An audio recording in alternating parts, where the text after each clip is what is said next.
নির্বিকল্পক ও সবিকল্পক প্রত্যক্ষের পার্থক্য। এটা হচ্ছে ফিলোসফির সেমিস্টার 1-এর ভারতীয় দর্শনের পঞ্চম টপিক, সিক্সথ টপিক বা সিক্সথ চ্যাপ্টার, ষষ্ঠ অধ্যায়, নির্বিকল্পক ও সবিকল্পক প্রত্যক্ষের পার্থক্য, distinction between determinant and indeterminate perception. দেখ, প্রত্যক্ষ প্রথমে ভাগ করেছি আমরা, আগের ভিডিওতে দেখিয়েছি আমরা প্রত্যক্ষকে দুভাগে ভাগ করা যায় ন্যায় মতে। সেটা হচ্ছে লৌকিক আর অলৌকিক।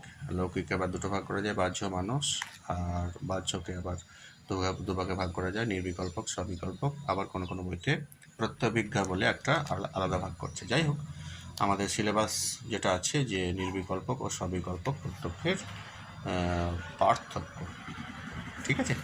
তাহলে আমরা নির্বিকল্প কাকে বলে একটু দেখি। নির্বিকল্পক হচ্ছে নিষ্প্রকারকম জ্ঞানম নির্বিকল্পকম। নিষ্প্রকারকম জ্ঞানম নির্বিকল্পকম, অর্থাৎ যে প্রত্যক্ষে কোনো প্রকার বা বিশেষণ রহিত, যে প্রত্যক্ষ কোনো প্রকার বা বিশেষণ রহিত তাকে নির্বিকল্পক প্রত্যক্ষ বলে। এই প্রকার শব্দের অর্থ হচ্ছে বিশেষণ বা গুণ। আর নির্বিকল্পক মানে বুঝতে পারছো, নিহ প্লাস বিকল্প, অর্থাৎ বিকল্প নেই। অর্থাৎ বিকল্প মানে হচ্ছে বিশেষণ ভাব সমৃদ্ধ। তাহলে বিশেষণ ভাব সমৃদ্ধ, এটা হচ্ছে বিকল্প। তাহলে বিকল্প নেই নির্বিকল্প, আর সবিকল্প হচ্ছে সবিকল্প, অর্থাৎ বিকল্প আছে এখানে। দেখো, নির্বিকল্পকটা আরেকটু বলি, যে নির্বিকল্পক হচ্ছে জ্ঞানের প্রাথমিক স্তর, মানে কিছু একটা হলো, অন্ধকারে আলো আধারে কিছু একটা রয়েছে বা কিছু একটা দেখলাম, যেটা কিন্তু স্পষ্টভাবে আমি বলতে পারলাম না যে কি আছে, কিছু একটা আছে, প্রাথমিক স্তর। আর বস্তুর এটা শুধু অস্তিত্বের দিকটি প্রকাশিত হয়। যে লৌকিক প্রত্যক্ষে কোনো বস্তুকে একটি বস্তুরূপেই প্রত্যক্ষ করা হয়, কোনো গুণ বা ধর্মকে নয়। বস্তুটি কী বা কী রঙের বা কেমন, সেটা বলতে গেলে তো সেটা তো বিশেষণ হয়ে গেল, বা তার ধর্ম বা গুণকে উল্লেখ করা হয়ে গেল, তা নয় কিন্তু নির্বিকল্পক। তো দেখো কাকে বলে, যে লৌকিক প্রত্যক্ষে কোনো বস্তুকে একটি বস্তুরূপেই প্রত্যক্ষ করা হয়, কোনো গুণ বা ধর্মকে নয়, তাই হলো নির্বিকল্প প্রত্যক্ষ। বেশ, সবিকল্প প্রত্যক্ষ, যে জ্ঞানকে বিশেষণযুক্ত বা বিশিষ্ট রূপে উল্লেখ করা হয়, তাই হলো সবিকল্প প্রত্যক্ষ।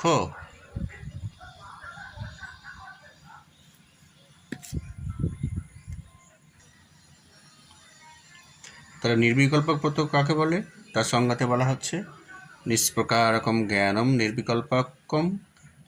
সব নিষ্প্রকারকম জ্ঞানম নির্বিকল্পকম। আর সবিকল্পক প্রত্যক্ষে বলা হচ্ছে স্বপ্রকারকম। স্বপ্রকারকম জ্ঞানম, এটা নিষ্প্রকারকম আছে, এটা হবে স্বপ্রকারকম জ্ঞানম সবিকল্পকম। ঠিক আছে, এটার মানেটা, অর্থাৎ যে জ্ঞানকে বিশেষণযুক্ত বা বিশিষ্ট রূপে উল্লেখ করা হয়, তাই হলো সবিকল্পক প্রত্যক্ষ। এবার দেখো পার্থক্য, আমাদের মেন যে সিলেবাসটা, নির্বিকল্পক সবিকল্প। নির্বিকল্পক হচ্ছে অস্তিত্বের দিকটি প্রকাশিত, আর সবিকল্পকে হচ্ছে বস্তুর প্রকৃত স্বরূপটি প্রকাশিত। নির্বিকল্পকটাকে বলা হয় প্রত্যক্ষের প্রথম বা প্রাথমিক সোপান। এটা হচ্ছে পরবর্তী বা পরিণত পর্যায় সবিকল্পকটা, ঠিক আছে। এই বাঁ দিকটা হচ্ছে নির্বিকল্পক, ডান দিকটা হচ্ছে সবিকল্পক। আর নির্বিকল্পকটা নিষ্প্রকারক জ্ঞানও, নিষ্প্রকারক জ্ঞান, আর স্বপ্রকারক জ্ঞান। তারপরে 4 নম্বর দেখো, অব্যবসায়াত্মক, এর দন্ত সায়াত্মক, বা অনেক বইয়ে অন্তস্থায় আঁকা দিচ্ছে না, কিন্তু সায়াত্মক বলছে, দেখে নিয়ে একটু। অব্যবসায়াত্মক বা অস্পষ্ট, অব্যবসায়াত্মক মানে অস্পষ্ট, এটা হচ্ছে ব্যবসায়াত্মক বা স্পষ্ট। তারপরে কি পার্থক্য বলা যাবে যে এটা হচ্ছে অব্যাপদেশ্য, অর্থাৎ ভাষার দ্বারা প্রকাশযোগ্য নয়, বা অবাচনিক বচনের দ্বারা প্রকাশযোগ্য নয়।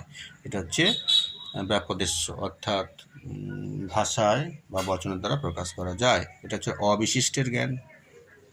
হ্যাঁ, বিশিষ্ট মানেই হচ্ছে সেটা বিশেষ্য বিশেষণ বা গুণ সমৃদ্ধ, বুঝতে পারছো? অবিশিষ্ট কিছু একটা আছে, কিন্তু কি আছে সেটা পরিষ্কার করে বলা যাচ্ছে না। আচ্ছা, এটা হচ্ছে বিশিষ্ট, মানে এখানে পরিষ্কারভাবে বলা হবে যে কি আমি কি দেখলাম, হ্যাঁ, বা কি রয়েছে, পরিষ্কারভাবে নাম উল্লেখ করে। যেমন ঘরে অন্ধকার ঘরে মনে হলো কিছু একটা রয়েছে, হ্যাঁ রয়েছে, এই যে শুধু অস্তিত্বের দিকটি, এটি হলো কি রয়েছে, কিন্তু পরিষ্কারভাবে বলা যাচ্ছে না, শুধু অস্তিত্বের দিকটি। যাই হোক, আর এটি কি রয়েছে পরিষ্কারভাবে বলা যাবে কিন্তু, হ্যাঁ। আর এটা অনুব্যবসায় সম্ভব নয় নির্বিকল্পকে। অনুব্যবসায় মানে হচ্ছে স্মৃতি বা পূর্বজ্ঞান, সম্ভব নয়। এটা হচ্ছে অনুব্যবসায় বা স্মৃতি সম্ভব। এটা হলো নির্বিকল্পক সবিকল্পকের পার্থক্য। এরপরে নির্বিকল্পক আরেকটি ছোট্ট একটু বিষয় আলোচনা করে দিই। নির্বিকল্পক প্রত্যক্ষ স্বীকারের যুক্তি, এটা দেখবে তোমাদের কোনো বইতে আলোচনা করা আছে, তোমরা একটু দেখে নিও।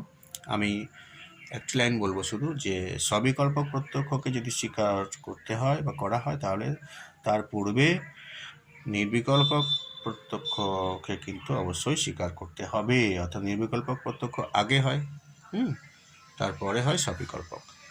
সবিকল্পক প্রত্যক্ষের উৎপত্তির জন্য নির্বিকল্পক প্রত্যক্ষকে স্বীকার করতে হবে। এইটুকু শুধু আমি বললাম নির্বিকল্পক প্রত্যক্ষ স্বীকারের যুক্তি হিসাবে। ঠিক আছে, এইটুকু থাক। ভালো থাকবে তোমরা, ঠিক আছে। আগামী দিনে আমি 7 নম্বর যে টপিক, যে সেটা হচ্ছে যে অনুমান সম্পর্কে ন্যায় দর্শনের অনুমান সম্পর্কে বক্তব্য, সেটা কিন্তু আমি পরের দিন আলোচনা করব। ঠিক আছে, ভালো থাকবে।